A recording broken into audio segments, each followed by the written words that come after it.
কোরআনের জন্য আল্লাহ বাড়ি বানালেন আর বললেন বাল হুয়া কোরআনুম মাজিদ, বরং এটা হচ্ছে কোরআনে মাজিদ। কোরআনে মাজিদ নামটা কেমন লাগে? রফিক ভাই এখানে কি লেখা পড়েন? কোরআন শরীফ। আপনাদের এখানে লেখা কোরআন শরীফ, কিন্তু আল্লাহ বললেন বাল হুয়া কোরআনুম মাজিদ। আফসোসের বিষয় হচ্ছে আমরা আমাদের এই বাংলাদেশ সহ ভারত, পাকিস্তানে এই কোরআন আল করিমকে, কোরআনে মাজিদকে কোরআন শরীফ বলে বেশি অভ্যস্ত, কিন্তু কোরআনের ভেতরে কোথাও কোরআনকে কোরআন শরীফ বলা হয় নাই। বিশ্বনবী সাল্লাল্লাহু আলাইহি ওয়াসাল্লাম তার হাদিসের কোথাও কোরআনকে শরীফ বলে নাই, আরবরাও কোরআনকে কোরআন শরীফ বলে না। এখন থেকে কোরআনকে কোরআন শরীফ বলবেন না কোরআনে মাজিদ বলবেন? আল্লাহ বললেন বাল হুয়া কোরআনুম মাজিদ ফি লাউহিম মাহফুজ। কত চমৎকার চমৎকার নাম আল্লাহ তাআলা কোরআনের ভেতরে কোরআনের জন্য দিয়েছেন। আবার রব্বুল আলামিন বলেন ইন্নাহু লাকুরআনুন কারীমুন ফি কিতাবিম মাকনুন। নিশ্চয় এটা হলো সম্মানিত কোরআন, নিশ্চয় এই কিতাবটা হলো মহিমান্বিত কোরআন, আর গোপন একটা কিতাবের মধ্যে এই কোরআনটাকে সংরক্ষণ করেছে কে? তাহলে সূরা ওয়াকিয়াতে আবার নতুন আর একটা নাম পেলাম, ইন্নাহু লাকুরআনুন কারীম। প্রথমে পেলাম কোরআন মাজিদ, বাল হুয়া কোরআনুম মাজিদ। আবার সূরা ওয়াকিয়াতে পেলাম ইন্নাহু লাকুরআনুন কারীম। তো এখন থেকে কোরআনে মাজিদ বলবেন না কোরআনে শরীফ বলবেন? মাজিদ। কোরআন কারীম না কোরআন শরীফ? কোরআন কারীম। আবার আল্লাহ বললেন ইয়াসিন ওয়াল কোরআনিল হাকীম ইন্নাকা লামিনাল মুরসালিন। ইয়াসিন ওয়াল কোরআনিল, কি সুন্দর নাম! কোরআনে হাকীম, কোরআনে কারীম, কোরআনে মাজিদ, এগুলো রেখে দিয়ে আমরা বলি কোরআন শরীফ। আরো অনেক নাম আছে। আবার আল্লাহ এই কোরআনকে বললেন কোরআনে আযীম, ওয়ালাকাদ আতাইনাকা সাবআম মিনাল মাসানি ওয়াল কোরআনাল আযীম। ও নবী, আমি আপনাকে নিত্য পাঠনীয় সপ্তবাক্য মানে সূরাতুল ফাতিহা দান করেছি, আর তার পাশাপাশি আমি আপনাকে সুমহান কোরআন, কোরআনে আযীম দান করেছি। সুবহানাল্লাহ। তার মানে কোরআনের আরেকটা নাম পাওয়া গেল কোরআনে আযীম, মহিমান্বিত কোরআন, সুমহান কোরআন। আবার আল্লাহ তাআলা এই কোরআনকে আরেক জায়গায় বললেন এটা কোরআনে আরবি। বিশ্বনবী আরবি ভাষায় কথা বলতেন, তাই তিনি রাসূলে আরবি। আর এই কোরআন যেহেতু আরবি ভাষায় নাজিল হওয়া, তাই এই কোরআনের আরেক নামও হচ্ছে কোরআনে আরবি। পড়েন সুবহানাল্লাহ। রব্বুল আলামিন বলেন ইন্না আনজালনাহু কুরআনান আরাবিয়্যান লাআল্লাকুম তাআকিলুন। নিশ্চয় আমি আল্লাহ তাআলা এই কোরআনকে সুস্পষ্ট আরবি ভাষায় নাজিল করলাম যাতে করে তোমরা কোরআন বুঝতে পারো। সুবহানাল্লাহ। কত চমৎকার নাম কোরআনে আরবি। আবার আল্লাহ এই কোরআনের আরেকটা নাম দিয়েছেন কোরআনে আজীব, বিস্ময়কর কোরআন, মহাবিশ্বের মহাবিস্ময় মহাগ্রন্থ আল কোরআন। আল্লাহ বললেন ইন্না সামি'না কুরআনান আজাবা। জিনদের কথাকে আল্লাহ কোট করলেন, নিশ্চয় আমরা শুনলাম কুরআনান আজাবা, আজীব কোরআন। ইয়াহদি ইলার রুশদি ফাআমান্না বিহি। যেই কোরআনটা হেদায়েতের দিকে মানুষকে পথ দেখায়, ফলে আমরা সবাই কোরআনের উপর ঈমান আনলাম। সুবহানাল্লাহ। খেয়াল করেছেন কতগুলো নাম আল্লাহ কোরআনের জন্য দিয়ে দিলেন। আল্লাহ বললেন এটা কোরআনে আজীব, বললেন এটা কোরআনে আযীম, বললেন এটা কোরআনে আরবি, আল্লাহ বললেন এটা কোরআনে হাকিম, এটা কোরআনে কারীম, এটা কোরআনে মাজিদ। এই সবগুলা থইয়া আমরা ডাকি কি? কোরআন শরীফ। এবার চান্দলার ভাইয়েরা বলেন, আজ থেকে এই কোরআনকে কি কোরআন শরীফ বলবেন না কোরআন মাজিদ? মাজিদ। কোরআন শরীফ বলবেন না কোরআনে কারীম? কারীম। কোরআন শরীফ বলবেন না কোরআনে হাকিম? কোরআন হাকীম। আল্লাহ এটাকে বললেন বাল হুয়া কোরআনুম মাজিদ। এটা হচ্ছে মহিমান্বিত কোরআন, এটা হচ্ছে সম্মানিত কোরআন, মহাবিশ্বের মহাবিস্ময়, সবচাইতে নন্দিত কিতাবটা আজকে আমাদের কাছে নিন্দিত। কিন্তু অবাক করা বিষয় হচ্ছে যেই বইটাকে আল্লাহ তাআলা আমাদের হেদায়েতের জন্য দিলেন, এই বইটা নিয়ে কটু কথা বলে এরকম কিছু বেয়াদব বাংলাদেশে আছে না নাই? আমার আব্বারে গালি দাও কিছু বলবো না, আমার দলকে গালি দিলেও কিছু বলবো না, কিন্তু আমার কোরআনকে গালি দিলে খবর আছে না নাই? আমার নবীরে গালি দিলে খবর আছে না নাই? আমরা মুসলমান কোরআন পাগল চিল্লা এখন ঠিক কিনা? আমরা এই কোরআন নিয়ে বাঁচতে চাই। এই কোরআন বুকে নিয়ে মরতে চাই। রাজি আছো মুসলমান? কারা কারা রাজি? দুহাত উঁচু করে আল্লাহর দেখাও।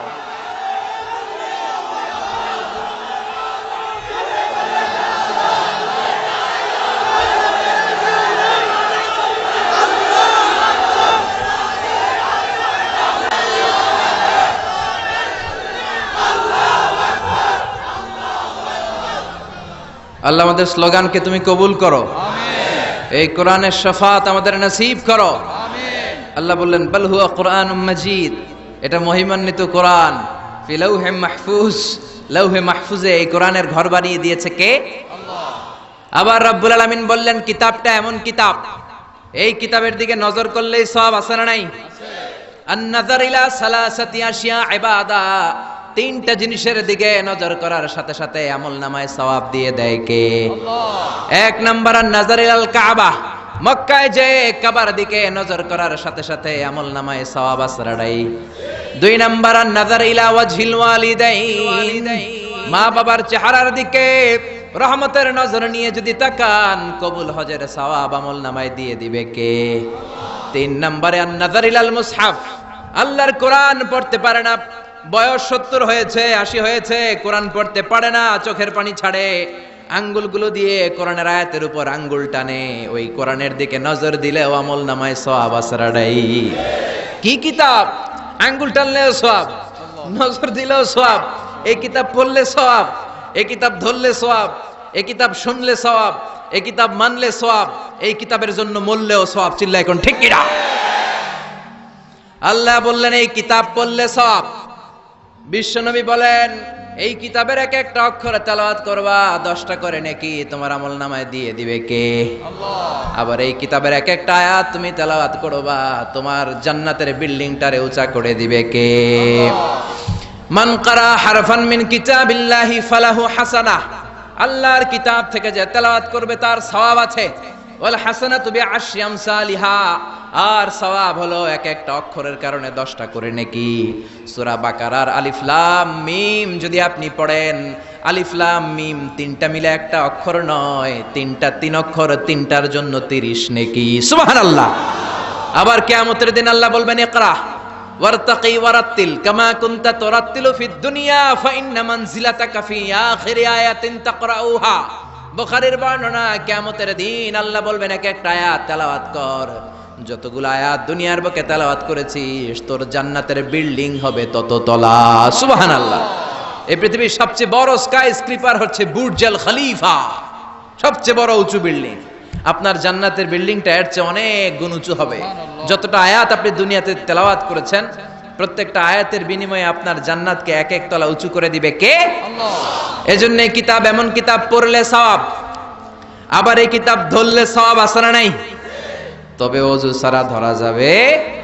কোরআনকে যদি আপনি ওযু ছাড়া ধরতে যান, কোরআন বলবে খবরদার, be careful, don't touch me without making ওযু, ডোন্ট টাচ মি উইদাউট অ্যাবলুশন। ওযু ছাড়া আমার আয়াতকে, আমার পৃষ্ঠাকে স্পর্শ করো না। চিল্লা এখন ঠিক কি না? আল্লাহ বললেন লা ইয়ামাসসুহু ইল্লাল মুতাহহারুন, ওযু ছাড়া, পবিত্র হওয়া ছাড়া কোরআনকে ধরা যায় না। এজন্য এই কিতাব এমন কিতাব পড়লে সওয়াব হয়, এই কিতাব ধরলে সওয়াব হয়, এই কিতাব শুনলেও সওয়াব। সুবহানাল্লাহ।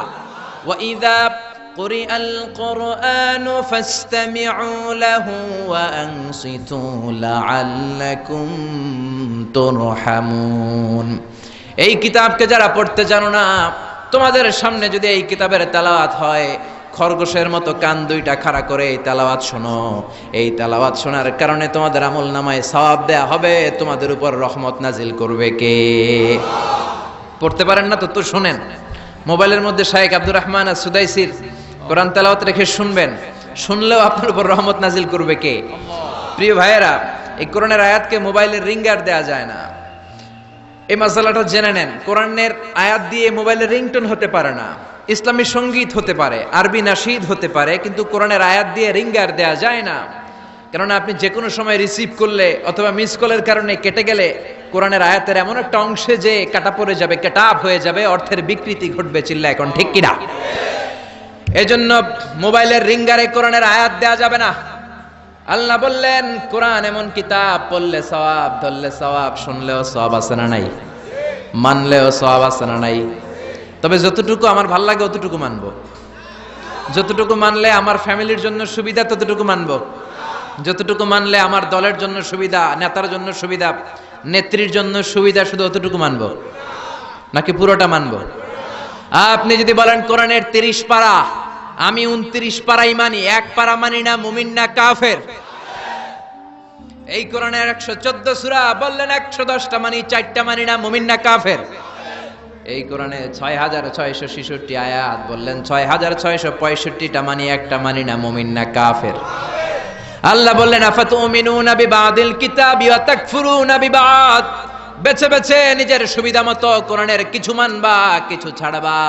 এই যদি তোমার নীতি হয়, চরিত্র হয়, তুমি মুমিন নও, তুমি কাফের। কার কথা? একদল আছে বেছে বেছে মানে, সহজ কথাগুলো মানে, নিজের জন্য যেটা স্যুট করে ওইটা মানে, নিজের দলের জন্য যেটা স্যুট করে ওইটা মানে, নিজের ব্যবসা প্রতিষ্ঠানের জন্য যেটা স্যুট করে ওইটা মানে, যেটাই নিজের বিরুদ্ধে চলে যায়, যেটাই নিজের বাপের বিরুদ্ধে যায়, নিজের দলের বিরুদ্ধে যায়, ওইটা মানতে চায় না। এরকম নামধারী মুসলমান আছে না নাই? একদল আছে নরম গুলা মানে, গরম গুলা মানে না, আছে না নাই? মিষ্টি খাওয়ার সুন্নাত মানে, মায়ের খাওয়া যে সুন্নাত মানে না, আছে না নাই? সুবিধাজনক কথাগুলা মানে, যেগুলা বললে ঝুঁকি আসবে, মাইর আসবে, ঘুষি আসবে, ওইগুলা মানে না, আছে না নাই? সুন্নাত নয় শুধু সুমধুর আলাপন, আর সুন্নাত হলো হুঙ্কার গর্জন। ঠিক কি না? সুন্নাত নয় শুধু পাগড়ি মাথায় দেয়া, আর সুন্নাত হলো অন্যায় বাধা দেয়া। অন্যায় বাধা দিবেন? রাজি আছেন নাকি দেখে মুখ বুজে সহ্য করবেন? বাধা দেওয়ার দরকার আছে না নাই? অন্যায় দেখতে দেখতে, শুনতে শুনতে, হেকমত করতে করতে প্রতিবাদের ভাষাটুকু আমরা হারিয়ে ফেলেছি। চিল্লা এখন ঠিক কিনা? সুন্নাত নয় শুধু মেষ চড়াতে যাওয়া, আর সুন্নাত হলো রাষ্ট্রনায়ক হওয়া। ঠিক কিনা? নাকি কোরআনের শুধু অর্থনীতি, কোরআনের সমাজনীতি মানবেন, কোরআনের রাজনীতি মানা যাবে না? কোরআনের ভেতরেও রাজনীতি আছে না নাই? বিশ্বনবী মদিনার প্রেসিডেন্ট ছিলেন কি ছিলেন না? মদিনার চোরগুলো ধরে ধরে বিশ্বনবী হাত কেটে দিয়েছে কি দেয় নাই? মদ যারা খেয়েছে মাইর দিয়েছে কি দেয় নাই? নামাজ যারা পড়ে নাই, এক ওয়াক্ত নামাজের জন্য 5 বেত মদিনার রাষ্ট্রে ছিল কি ছিল না? আজকেও যদি আমার দেশের প্রধানমন্ত্রী, প্রিয় প্রধানমন্ত্রী ঘোষণা দিয়ে দেয় কালকে থেকে একটাও বেনামাজি থাকতে পারবে না, এক ওয়াক্ত নামাজ মিস হলে 5টা করে বেতের বাড়ি, বক্তা সাহেব বক্তব্য দেওয়ার পর নামাজ না পড়লে বক্তার পিছনে 5 বেত আছে না নাই? চেয়ারম্যান না পড়লে চেয়ারম্যানের পিছনে আছে না নাই? এমপি সাহেব না পড়লে, প্রধানমন্ত্রী না পড়লে। আপনারা কইছেন, আমি কই নাই, আমার কোনো দোষ নাই। এই নিয়মটা যদি হতো, বিশ্বনবী বলেছেন ইন্নাল্লাহা মা ইয়াযাউ বিস সুলতান লা ইয়াযাউ বিল কুরআন, আল্লাহ মাঝে মাঝে ক্ষমতার প্রয়োগে সমাজে যা করান ওটা কোরআন দিয়েও করায় না। এজন্য প্রধানমন্ত্রী মাইরের ঘোষণা দিবে আর আমরা ওয়াজ কইরা যাব। মাইর আর ওয়াজ দুইটার বিনিময়ে বাংলার জমিনে ইসলাম কায়েম করায় দিবে কে? আমরা সারা জীবনও ওয়াজ করে যেটা করতে পারবো না, ক্ষমতার মসনদ থেকে একটা অর্ডার আসলে বাংলাদেশে ইসলাম কায়েম হয়ে যাবে। সুন্নাত নয় শুধু মেষ চড়াতে যাওয়া, আর সুন্নাত হলো রাষ্ট্রনায়ক হওয়া। মোহাব্বতে তার সুদিনের সাথী তুমি, দুর্দিনেও তার পাশে থাকো কি। আর কিছু সুন্নাত আছে তুমি জানো কি, জানলেও জীবনে কখনো তা মানো কি। সুন্নাত নয় শুধু দাওয়াতের মেহমান। ঠিক কিনা?